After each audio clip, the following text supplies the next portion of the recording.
Hello student, welcome to my channel Ajab Gajab English.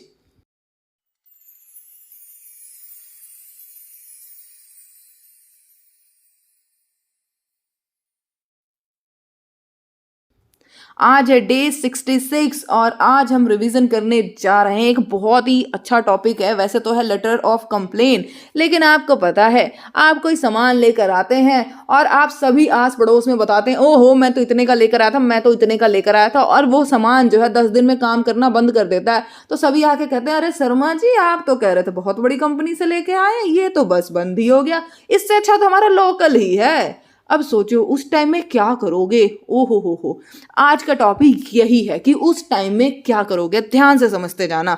सबसे पहले देख लो लेटर ऑफ कंप्लेन होता क्या है। अगर आप कोई सामान जो है बाजार से जाकर लेकर आए, आप शोरूम में जाओगे, शोरूम वाला जो डीलर होगा आपको कहेगा अरे मैडम जी, बहन जी, भाई साहब, मेरी गारंटी है, मजाल है जैसे कुछ हो जाए, अगर कुछ हो जाए तो हमारे पास ला कर रख दीजिएगा, हम बदल के देंगे आपको, हम ये कर देंगे वो कर देंगे, पता नहीं क्या क्या कर देंगे, और आपको सामान बेच दिया जाता है। ठीक है, और आप बड़ी खुशी में लेकर आते हैं। आस पड़ोस वाले पूरी निगाह रखते, अरे भैया शर्मा जी के घर में क्या आया है आज नया। और वही प्रोडक्ट जब हो जाए खराब तो सारे कहते हैं अरे शर्मा जी हमें तो पता ही था, सस्ता माल उठा लाए होंगे। तो वहां पर हो जाती है बेइज्जती। तो ऐसी सिचुएशन में हम क्या करते हैं, कंप्लेन की लेटर लिखते हैं। और कंप्लेन लेटर कैसे लिखते हैं, क्या क्या चीजें होनी चाहिए, क्या क्या चीजें नहीं होनी चाहिए, क्यों टेंशन ले रहे हो भाई साहब, हम जो बैठे हैं आज की वीडियो में सब कुछ मिलने वाला है आपको। तो बिना देरी किए वीडियो को बस समझते रहना, देखते रहना। वीडियो अच्छी लगे तो लाइक करना, शेयर करना भाई साहब। आ जाओ, सबसे बड़ी बात है फॉर्मेट की।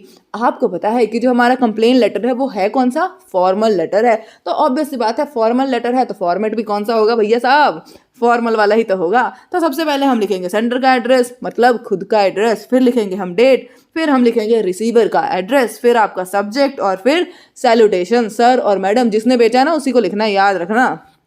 चलिए, फिर आ जाता है बॉडी ऑफ द लेटर। अब बॉडी ऑफ द लेटर में 3 हम पैराग्राफ बनाते हैं। पहले पैराग्राफ में लिखते हैं कि ये जो लेटर है हम क्यों लिख रहे हैं, पर्पस बताते हैं कि भैया हम आपके यहाँ से ये चीज़ लेकर आए थे, खराब होगा, क्या करें अब, तो इस तरीके का, समझ गए। उसके बाद हम बताते हैं सेकंड पैराग्राफ में सारी डिटेल कि खराबी है क्या। मान लीजिए टीवी लेकर आए थे, ठीक है, डॉल्बी म्यूजिक वाला, कम बखत 10 दिन के बाद तो बजना ही बंद हो गया, तो बेइज्जती हो जाएगी ना, तो वो सारी चीज़ें यहाँ पर लिखी जाएगी। उसके बाद तीसरा पैराग्राफ, तीसरे पैराग्राफ में हम क्या चाहते हैं, हम तो बस यही चाहते हैं नया टीवी ले आओ, हमारी इज्जत बढ़ जाएगी, बस वही चीज़ आपने लिख देनी है। उसके बाद क्या है, क्लोजिंग सैल्यूटेशन, फिर अपना सिग्नेचर कर दीजिएगा, नाम लिख दीजिएगा, अगर कोई डेजिग्नेशन है तो वो भी लिख दीजिएगा, बस हो गया। बहुत ही आसान है ना, टेंशन मत लो। अगर अब भी ये लग रहा है कि मैडम जी बॉडी में लिखेंगे कैसे, तो काहे टेंशन ले रहे हैं, हम जो बैठे हैं।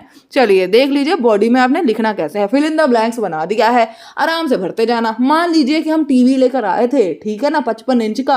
अब ध्यान से उसके बारे में हमने कंप्लेन लिखनी है, वो मैं आपको बताने लगी हूँ, ध्यान से समझते जाओ। सबसे पहले देखो लास्ट मंथ या वीक, ठीक है, या तो पिछले हफ्ते या फिर पिछले महीने, ठीक है। आई हैड बॉट, मैंने खरीदा था, क्या खरीदा था जी, टीवी खरीदा था, भर दो यहाँ पे टीवी, ठीक है। कहाँ से खरीदा था, आपके शोरूम से खरीदा था। आगे बात समझ में, किस जो है कैश मेमो, कैश मेमो होता है बच्चा बिल नंबर, बिल नंबर लिख दो 1 2 3, ठीक है। कौन सी डेट पे खरीदा था, तो आज तो है तुम्हारा कौन सी डेट है, 5 जनवरी है, तो पिछले ले जाओ 5 दिसंबर 2022 को खरीदा था, तो यहाँ पे ये भर देना, ठीक है। और 2 साल की वारंटी तो दे ही देते हैं, तो 2 साल की वारंटी हुई थी, भर गया कि नहीं भर गया, इंट्रोडक्शन हो गई। बताओ है कुछ मुश्किल, कुछ भी तो नहीं है मुश्किल। उसके बाद आ जाओ सदमा, जब तुम्हें लगेगा और उन्हें भी लगेगा, जब हम ये लिखेंगे I regret to inform you कि भाई जो तुमने टीवी दिया था ना उसमें आ गई प्रॉब्लम। कौन कौन सी प्रॉब्लम आ गई भाई, साउंड की प्रॉब्लम आ गई, ग्राफिक्स की प्रॉब्लम आ गई, ठीक है, चलते चलते बंद हो जाता है, तबीयत खराब होगी उसकी, ठीक है ना, इलाज की जरूरत है, सारा कुछ लिख दोगे। ये जो मैटर है ना बड़ा ही कंसर्न मैटर है, ठीक है। मैंने नहीं सोचा था कि ब्रांड न्यू जो टीवी है वो इतनी जल्दी खराब हो जाएगा, इतने सारे डिफेक्ट आ जाएंगे पहले ही महीने में। बताओ बेइज्जती भी तो करनी है ना अगले की, तभी तो वापस करेगा आपके पैसे या आपको नया टीवी खरीद के देगा। तो ऐसी ऐसी चीजें आपने लिख देनी है, ठीक है।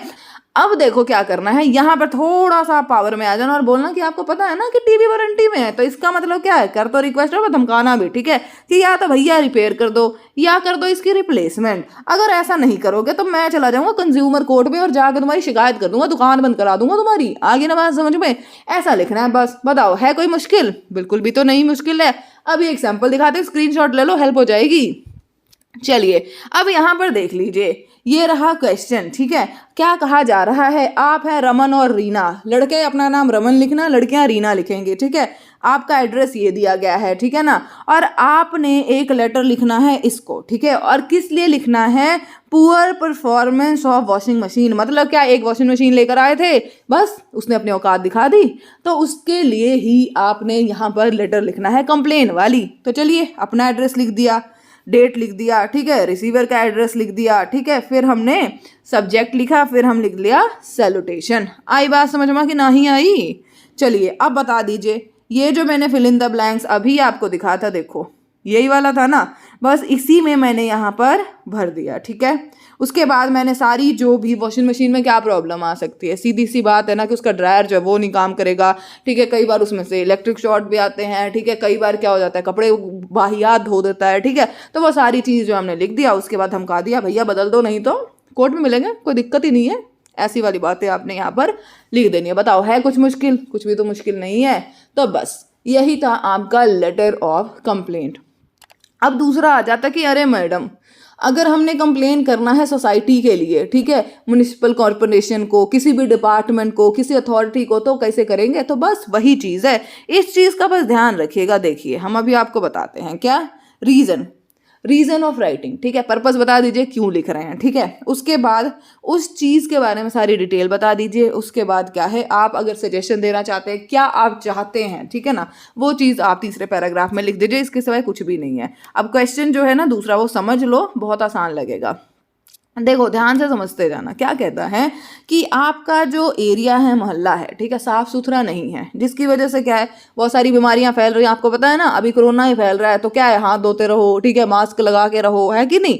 तो बस सीधी सी बात है, सफाई रखो, ठीक है ना। उसके बाद क्या है, आपके एरिया में साफ सफाई नहीं है, बीमारियां फैल रही हैं, तो आपने म्युनिसिपल कमिश्नर को क्या करना है, लेटर लिखना है, जिसमें आपने सारी चीज़ों को बताना है और रिक्वेस्ट करना भैया कि इस पर कोई एक्शन ले लीजिए वरना सब मर जाएंगे। और आपका एड्रेस ये रहा। आगे ना बात समझ में?